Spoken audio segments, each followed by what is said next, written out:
যদি যদি সে ম্লেচ্ছ বিবাহ করে তাহলে সিংহাসনে তার কোনো অধিকার নেই, আর তোর দ্বারা যদি কোনো সন্তান হয় সেও উত্তরাধিকারী হওয়ার অযোগ্য হবে। কিন্তু দিন তো পাল্টাচ্ছে মহারাজ, এখন কি আর? হিমাংশু আমার সন্তান, আর এটা আমার রাজ্য। তোমার পুত্রের বিবাহ তুমি ইচ্ছে মতো দিও, আর একটা শর্ত আছে।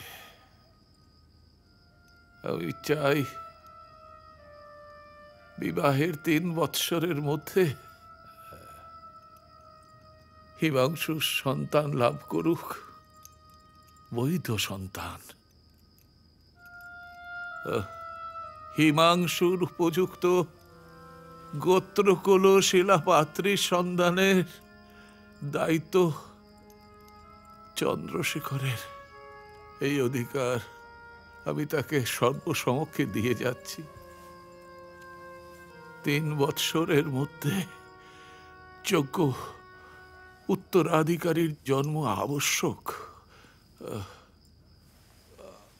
নতুবা নতুবা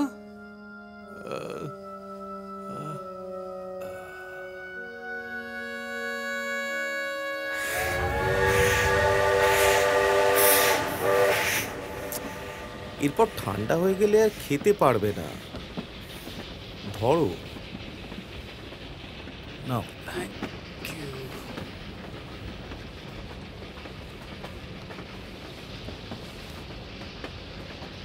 শিকারের নেমন্তন্নটা খুব সিরিয়াসলি নিয়েছো তুমি মনে হচ্ছে।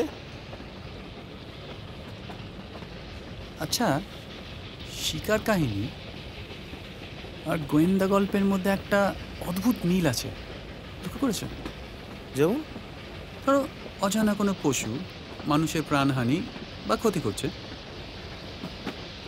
তাকে খোঁজ করে পায়ের ছাপ দেখে তাড়া করে কোণঠাসা করাটাই একটা শিকারের কাজ।